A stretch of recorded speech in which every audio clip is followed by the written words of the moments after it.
Dia 14 de maio. Capítulos de hoje: Colossenses 4, 2 Samuel 21 e 22. Colossenses 4. Senhores, deem aos seus escravos o que é justo e direito, sabendo que vocês também têm um Senhor no céu. Dediquem-se à oração, estejam alertas e sejam agradecidos.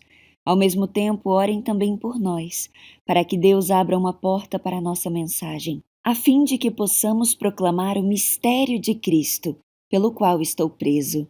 Orem para que eu possa manifestá-lo abertamente como me cumpre fazê-lo. Sejam sábios no procedimento para com os de fora. Aproveitem ao máximo todas as oportunidades.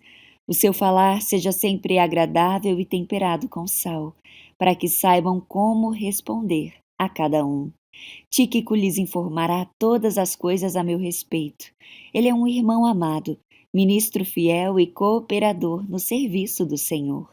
Eu o envio a vocês precisamente com o propósito de que saibam de tudo o que se passa conosco e para que ele fortaleça os seus corações.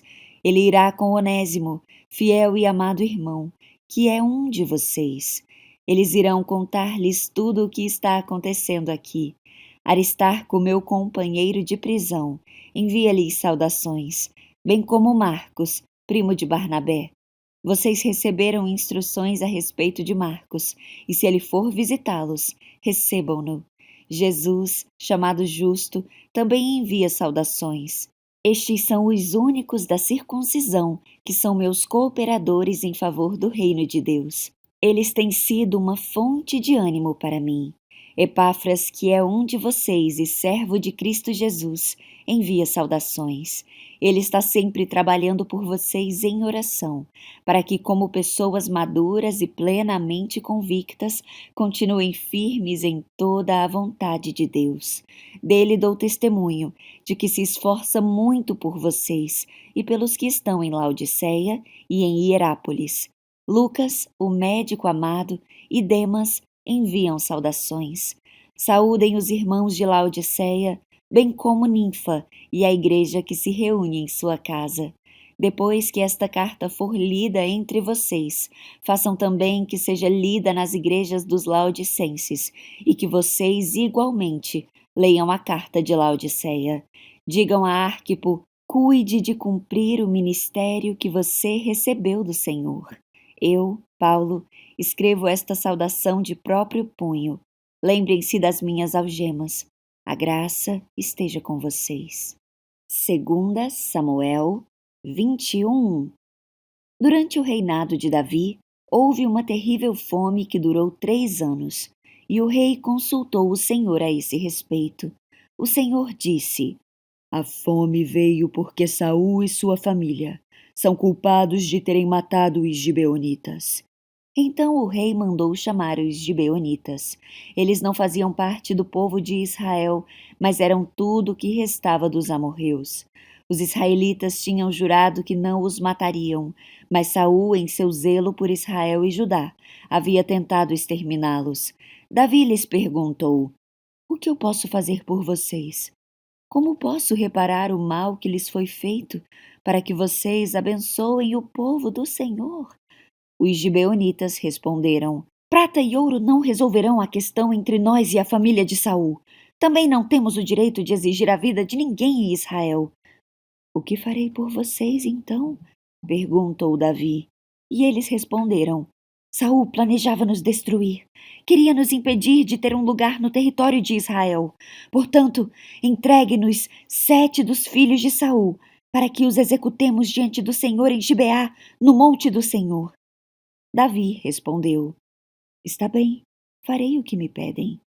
O rei poupou a vida de Mefibosete, filho de Jonatas, filho de Saul, por causa do juramento que Davi e Jonatas haviam feito diante do Senhor. Contudo, entregou-lhes Armone e Mefibosete, os 2 filhos de Saul, com Rispa, filha de Aiá. Também entregou-lhes os 5 filhos de Merabe, filha de Saul, esposa de Adriel, filho de Barzilai, de Meolá. Os homens de Gibeon os executaram no monte diante do Senhor. Os 7 foram mortos ao mesmo tempo, no início da colheita da cevada.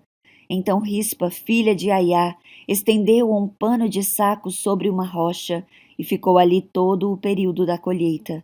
Não deixou que as aves de rapina despedaçassem os corpos deles durante o dia e impediu os animais selvagens de os devorarem durante a noite. Quando Davi soube o que Rispa, concubina de Saul, havia feito, foi até o povo de Jabes de Gileade para reaver os ossos de Saul e de seu filho Jonatas. Quando os filisteus mataram Saul e Jonatas no monte Gilboa, o povo de Jabes de Gileade tinha roubado os corpos deles da praça de Bet-Seã, onde os filisteus os haviam pendurado. Davi trouxe os ossos de Saul e de Jonatas, e também os ossos dos homens que os gibeonitas haviam executado. O rei ordenou que os ossos de Saul e de Jonatas fossem enterrados na sepultura de Quis, pai de Saul, na cidade de Zela, na terra de Benjamim. Depois disso, Deus atendeu às orações em favor do povo. Mais uma vez, houve guerra entre os filisteus e Israel. Quando Davi e os seus soldados estavam no meio de uma batalha, Davi perdeu as forças e ficou exausto. Isbi-Benob era descendente de gigantes, e a ponta de sua lança de bronze pesava cerca de 3,5 quilos. Ele estava armado com uma espada nova e jurou que ia matar Davi. Mas Absai, filho de Zeruia, veio socorrer Davi e matou o filisteu. Então os homens de Davi exigiram: o Senhor não vai sair conosco para lutar. Por que correu o risco de apagar a lâmpada de Israel? Depois disso, houve outra batalha contra os filisteus em Gobe. Enquanto lutavam, Sibecai de Hussat matou Safi, outro descendente de gigantes. Durante uma batalha em Gobe, Elanã, filho de Jair, de Belém, matou o irmão de Golias, de Gate. O cabo de sua lança era da grossura de um eixo de tecelão. Em outra batalha, com os filisteus em Gate, havia um homem de grande estatura com 6 dedos em cada mão e 6 dedos em cada pé, 24 dedos ao todo, que também era descendente de gigantes. Mas quando ele desafiou os israelitas e zombou deles, foi morto por Jonatas, filho de Simeia, irmão de Davi. Esses 4 filisteus eram descendentes dos gigantes de Gate, mas Davi e seus guerreiros os mataram. 2 Samuel 22. Davi entoou esta canção ao Senhor, no dia em que o Senhor o livrou de todos os seus inimigos e de Saul. Assim cantou: o Senhor é a minha rocha, minha fortaleza e meu libertador. Meu Deus é minha rocha, em quem encontro proteção. Ele é meu escudo, o poder que me salva e meu lugar seguro. Ele é meu refúgio, meu salvador, aquele que me livra da violência. Clamei ao Senhor, que é digno de louvor, e ele me livrou dos meus inimigos. As ondas da morte me cercaram, as torrentes de destruição caíram sobre mim. A sepultura me envolveu em seus laços, a morte pôs uma armadilha em meu caminho. Em minha aflição, clamei ao Senhor. Sim, clamei a Deus por socorro. Do seu santuário ele me ouviu. Meu clamor chegou a seus ouvidos. A terra se abalou e estremeceu. Tremeram os alicerces dos céus. Agitaram-se por causa de sua ira. De suas narinas saiu fumaça, de sua boca fogo consumidor. Brasas vivas saíram dele. Ele abriu os céus e desceu, com nuvens escuras de tempestade sobre os pés. Montado num querubim, pairava sobre as asas do vento. Envolveu-se num manto de escuridão, em densas nuvens de chuva. Um clarão resplandeceu ao seu redor, e dele saíram brasas vivas. O Senhor trovejou dos céus, a voz do Altíssimo ressoou. Atirou flechas e dispersou seus inimigos, lançou raios e os fez fugir em confusão. Então, por ordem do Senhor, com o forte sopro de suas narinas, o fundo do mar apareceu, e os alicerces da terra ficaram expostos. Dos céus estendeu a mão e me resgatou, tirou-me de águas profundas, livrou-me de inimigos poderosos, dos que me odiavam e eram fortes demais para mim. Quando eu estava angustiado, eles me atacaram, mas o Senhor me sustentou. Ele me levou a um lugar seguro e me livrou porque se agrada de mim.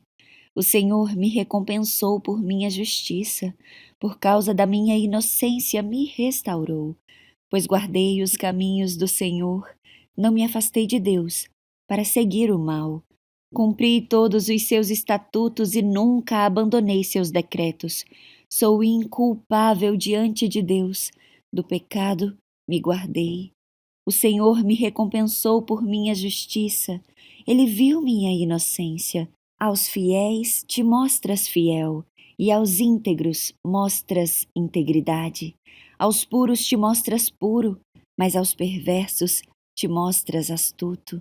Livras os humildes, mas teus olhos observam os orgulhosos, e tu os humilhas. Ó Senhor, tu és minha lâmpada, o Senhor ilumina minha escuridão. Com tua força posso atacar qualquer exército, com meu Deus posso saltar qualquer muralha. O caminho de Deus é perfeito, as promessas do Senhor sempre se cumprem. Ele é escudo para todos que nele se refugiam. Pois quem é Deus, senão o Senhor? Quem é rocha firme, senão o nosso Deus? Deus é minha fortaleza inabalável e remove os obstáculos do meu caminho. Torna meus pés ágeis como os da corça e me sustenta quando ando pelos montes. Treina minhas mãos para a batalha e fortalece meus braços para vergar o arco de bronze. Tu me deste teu escudo de vitória, teu socorro me engrandece. Abriste um caminho largo para os meus pés, de modo que não vacilem. Persegui meus inimigos e os destruí. Não retornei, enquanto não foram derrotados. Acabei com eles e os feri até que não pudessem se levantar. Caíram diante de meus pés. Tu me armaste fortemente para a batalha, ajoelhaste meus inimigos diante de mim. Puseste o pescoço deles sob meus pés, destruí todos que me odiavam. Procuraram ajuda, mas ninguém os socorreu. Clamaram ao Senhor, mas ele não respondeu. Eu os moí tão fino como o pó da terra, eu os esmaguei e os pisoteei como a lama das ruas. Tu me livraste de meus acusadores e me preservaste como governante de nações. Povos que eu não conhecia agora me servem. Nações estrangeiras se encolhem diante de mim, rendem-se assim que ouvem sobre os meus feitos. Todos eles perdem a coragem e, tremendo, saem de suas fortalezas. O Senhor vive. Louvada seja a minha rocha, exaltado seja Deus, a rocha da minha salvação.